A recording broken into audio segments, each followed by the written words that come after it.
Halo, hai, apa kabar? Setelah kita kemarin membahas tentang sistem kesenian Cirebon 1 dan 2, kali ini kita akan membahas tentang sistem kesenian Cirebon 3, yaitu ukiran Cirebon, batik keraton, batik pesisiran, dan batik santri atau lebih dikenal dengan batik Ciwaringin. Ukiran Cirebon. Seni ukir di Cirebon mulai berkembang pesat sejak berdirinya Kerajaan Cirebon pada abad ke-15 di bawah pimpinan Sunan Gunung Jati. Sebagai pusat perdagangan dan kebudayaan, Cirebon memiliki tempat bertemunya berbagai budaya, termasuk Jawa, Sunda, Tiongkok, Arab, dan Eropa, sehingga terjadi akulturasi budaya dari interaksi para pedagang di dalamnya, terutama dari negeri Tiongkok yang membawa pengaruh besar pada seni ukir Cirebon. Motif-motif seperti naga, bunga teratai, dan juga sulur-suluran banyak menghiasi ukiran di Cirebon. Keraton Kasepuhan, Kanoman, dan Kacirebonan menjadi pusat perkembangan seni ukir. Ukiran digunakan untuk menghias elemen bangunan seperti gapura, pintu, plafon, dan perabotan keraton. Kereta Singa Barong yang merupakan salah satu simbol Keraton Kasepuhan dihiasi dengan ukiran yang mencerminkan pengaruh Hindu, Buddha, Islam, dan Tiongkok. Motif utama ukiran Cirebon adalah megamendung, wadasan, dan sulur-suluran dengan bahan ukir dari kayu lokal atau biasanya menggunakan kayu jati dan keramik dan batu untuk ornamen dekoratif bangunan. Gaya ukirannya merupakan perpaduan antara gaya lokal yaitu budaya Jawa dengan pengaruh Tiongkok seperti bentuk flora dan fauna. Simbolisme dalam motif seperti elemen keagamaan dan filosofi hidup.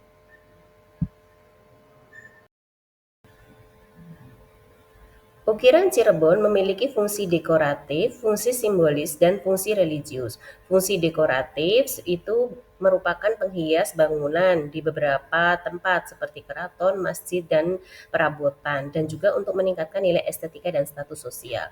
Fungsi simbolisnya karena dia mengandung filosofi hidup yang terdapat pada motif-motif ukirannya seperti megamendung, yaitu harmoni dengan alam atau perlindungan pada motif wadasan, dan fungsi religius yang tergambarkan melalui ukiran-ukiran yang berhubungan dengan agama tertentu.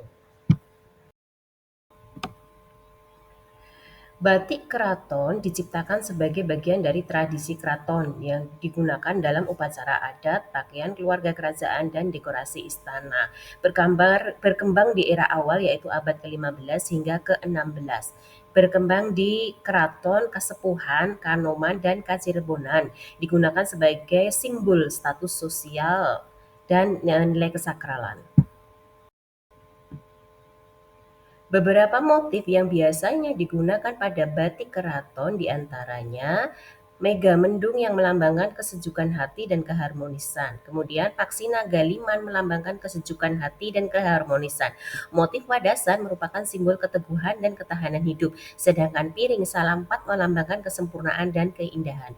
Warna batik Cirebon adalah putih dengan biru indigo dan coklat naga dengan pewarnaan yang dilakukan secara alami. Seperti pada beberapa simbol budaya Cirebon yang lain, batik Cirebon memiliki fungsi sebagai ritual dan adat yang digunakan dalam upacara adat, seperti pernikahan dan pengukuhan gelar, dan juga dia memiliki fungsi sebagai status sosial di lingkungan keraton. Kemudian, dia juga memiliki fungsi sebagai dekorasi keraton yang digunakan untuk menghiasi dinding, tirai, dan ornamen interior di keraton. Dia juga merupakan pakaian tradisional yang zaman dulu hanya digunakan terbatas oleh kalangan keraton secara resmi dan kini secara hari-hari bisa digunakan oleh masyarakat secara umum dalam acara formal.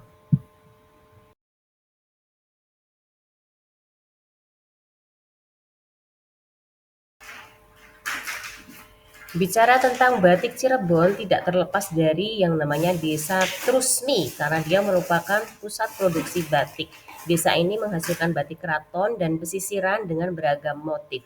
Pengrajin batik di Desa Trusmi mewarisi teknik tradisional dari generasi ke generasi dan juga adanya atraksi budaya di Desa Trusmi yang menjadi daya tarik dan juga menjadi tujuan wisata budaya, memperkenalkan proses pembuatan batik kepada para pengunjung.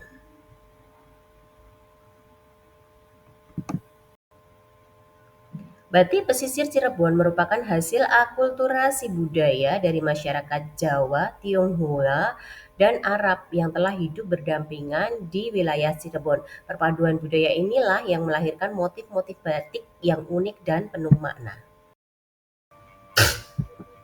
Batik pesisir didominasi dengan warna cerah seperti merah, hijau, biru, dan kuning dengan beberapa motif. Contohnya megamendung, singa barong, wadasan, flora, dan fauna. Batik ini dibuat dengan teknik menggunakan batik tulis dan cap dengan warna latar yang biasanya lebih muda dibandingkan dengan warna motifnya. Setiap motif batik Cirebon memiliki makna filosofis yang mendalam. Misalnya, motif megamendung melambangkan harapan akan kehidupan yang lebih baik dan juga harmoni alam. Sedangkan motif singa barong melambangkan kekuatan dan keberanian dalam menghadapi tantangan hidup. Fungsi batik pesisir diantaranya ritual dan adat yang batik itu digunakan dalam upacara pernikahan, syukuran, dan acara adat lainnya. Kemudian sebagai komoditas ekonomi yang menjadi salah satu produk unggulan Cirebon yang mendukung perekonomian lokal dan merupakan identitas budaya masyarakat pesisir Cirebon. Kita lanjutkan dengan batik Ciwaringin. Batik santri atau batik Ciwaringin adalah salah satu jenis batik khas yang berasal dari Ciwaringin. Ciwaringin adalah nama salah satu tempat di Cirebon, Jawa Barat. Batik ini memiliki keunikan tersendiri karena diproduksi dengan menggunakan teknik tradisional dan banyak terinspirasi oleh nilai-nilai Islami serta kehidupan para santri. Beberapa ciri khas batik Ciwaringin yaitu motifnya Islami, ya, seperti ornamen tumbuhan, kaligrafi Arab, dan pola-pola geometris. Kemudian warnanya khas, ya, pewarnanya alami, menghasilkan warna-warna yang lembut dan alami seperti coklat, biru, hijau, dan kuning. Teknik pembatikan Ciwaringin ini dilakukan dengan teknik tradisional, ya, yaitu teknik tulis yang memerlukan ketelitian tingkat tinggi. Proses pembuatan ini membuat setiap kain batik menjadi lebih unik. Nilai filosofis dari batik ini adalah bahwa setiap motif batik memiliki makna dan filosofi mendalam seperti pada kerajinan-kerajinan sebelumnya. Kemudian lingkungannya hijau karena dia pembuatannya adalah menggunakan bahan-bahan pewarna yang alami. Demikian presentasi Budayaan Cirebon 3. Semoga bermanfaat. Wassalamualaikum warahmatullahi wabarakatuh.